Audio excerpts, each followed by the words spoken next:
Muko sa CIDG si dating Senador Bong Revilla matapos siyang ipaaresto ng Sandigan Bayan. Muko sa Camp Crame si former Senator Bong Revilla matapos maglabas ng warrant of arrest ang Sandigan Bayan kaugnay ng maanomaliang flood control project. Sa Facebook Live ngayong gabi, nanawagan si dating Senador Bong Revilla ng panalangin para sa kanya at para sa kanyang pamilya.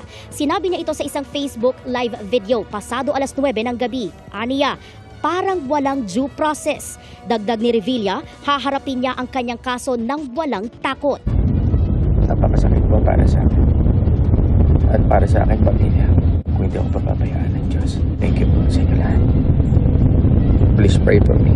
Nitong Biyernes lang inihain ng Ombudsman sa Sandigan Bayan ang mga kasong graft at malversation through falsification of public documents laban kina dating Senador Bong Revilla at 6 na iba pa kaugnay sa umano'y 92.8 million peso Ghost Flood Control Project sa Pandi, Bulacan. At bago mag-alas 6 ng gabi, nag-utos ng maglabas ng arrest warrant ang Sandigan Bayan 3rd Division. Natukoy na may probable cause para ipaaresto si dating Senador Revilla at mga dating opisyal at kawani ng DPWH Bulacan 1st District Engineering Office na sina Bryce Hernandez, JP Mendoza, RJ Dumasig, Emelita Huat, Juanito Mendoza at Christine Pineda. Naglabas na rin ng hold departure order laban sa 7.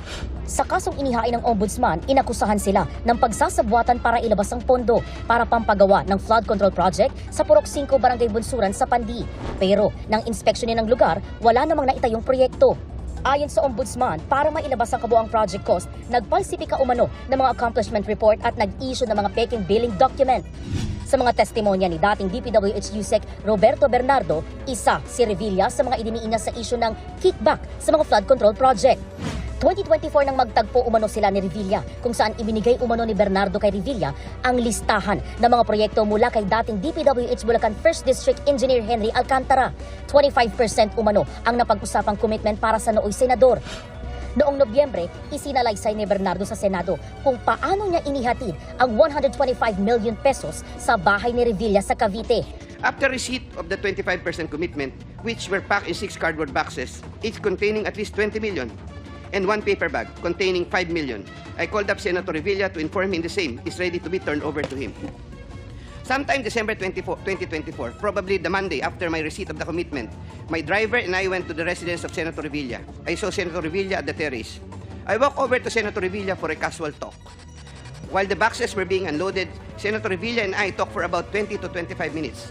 Mariing itinanggi ni Revilla ang mga akusasyon Flood control at pagdawit kay Bong Revilla, lumutang muli ang kontrobersya sa flood control projects ng gobyerno. Isang bagong whistleblower, dating aide ng isang kilalang senador, ang lumapit sa media upang ibunyag ang umano'y katiwalian sa likod ng mga proyekto. Ayon sa kanya, may mga proyekto at pondo na allocate para sa flood control na bahagi umano ay napunta sa kickback at commission para sa ilang politiko, kabilang si Bong Revilla Jr. Si Bong Revilla Jr., dating senador at kilalang personalidad sa politika at showbiz, ay matagal nang nasasangkot sa iba't ibang alegasyon ng katiwalian, karamihan ay kaugnay sa paggamit ng pondo ng gobyerno. Ang pinaka-prominenteng kaso ay ang pork barrel o Priority Development Assistance Fund, PDAF scam, kung saan iniimbestigahan ang umano'y paglalaan ng pera sa mga ghost projects sa ilalim ng pangunguna ni Janet Lim Napoles. Noong 2014, isinampa laban sa kanya at iba pang senador ang plunder case kaugnay ng PDAF allocations. Nadakma siya at ikinulong habang isinasagawa ang paglilitis kasama ang iba pang opisyal na nasangkot sa scheme. Paglipas ng mga taon, dumaan sa masusing legal na proseso ang kaso at noong Disyembre 2018, pinalaya siya ng Sandigan Bayan matapos hindi na patunayan beyond reasonable doubt na siya mismo ang tumanggap ng kickbacks mula sa PDAF. Sa kasunod na mga taon, pinawalang sala rin siya sa iba pang counts ng graft kaugnay ng PDAF scam matapos tanggapin ng korte ang kanyang depensa at sabihing kulang ang ebidensya ng prosecution. Bagamat cleared na siya sa legal na pananaw, patuloy na lumilitaw ang kanyang pangalan sa mga bagong kontrobersya kaugnay ng public funds.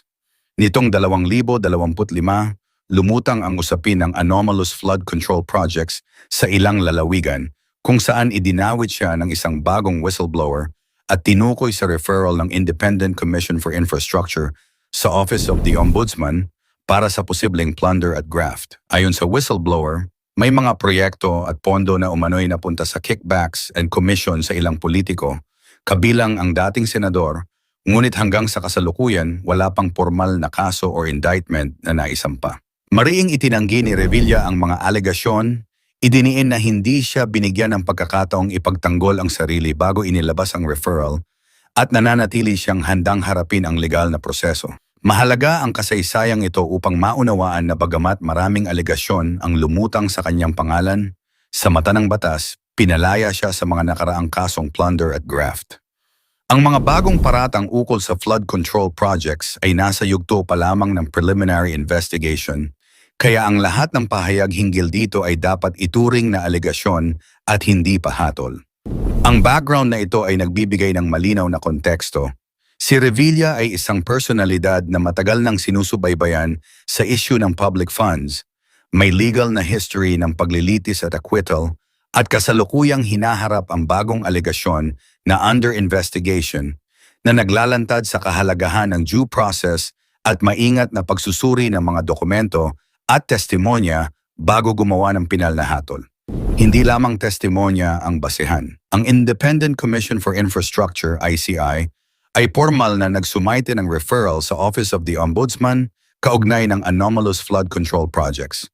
Isa sa mga iminungkahi nilang kasuhan ay si Revilla, kasama ang iba pang opisyal dahil sa posibleng plunder, corruption of public officials at bribery.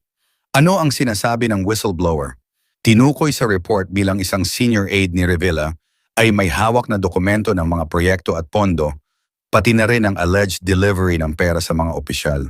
Sinabi niya na may listahan ng mga proyekto na naglalaman ng detalye kung paano dapat ipamahagi ang pondo sa mga priority recipients mula sa mayor, congressman hanggang sa gobernador.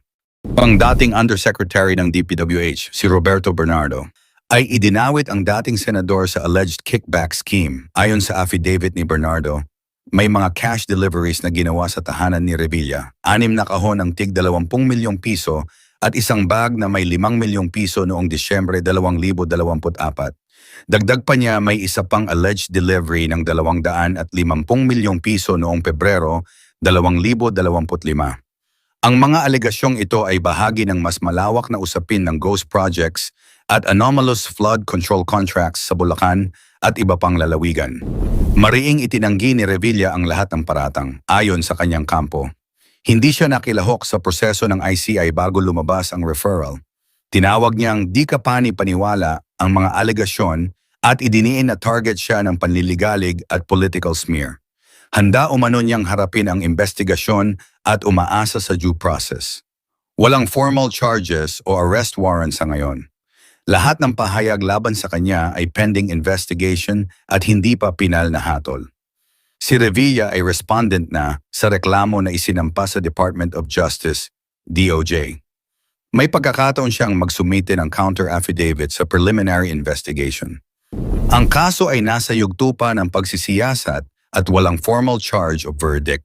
Ibig sabihin, lahat ng alegasyon ay sinasabing may katiwalian pa lamang, hindi hatol. Bakit malakas ang pahayag? Ang paratang ng whistleblower at recommendation ng ICI ay may potential na malaking epekto. Kung totoo, nagpapakita ito ng anomalya sa public works system, ghost projects, kickback, political patronage, at misuse ng pondo. Malaking usapin ito sa public trust. Ang pondo para sa flood control na dapat proteksyon laban sa baha ay pwede umanong napunta sa maling tao at dapat subaybayan at suriin ng publiko, media at civil society ang lahat ng ebidensya.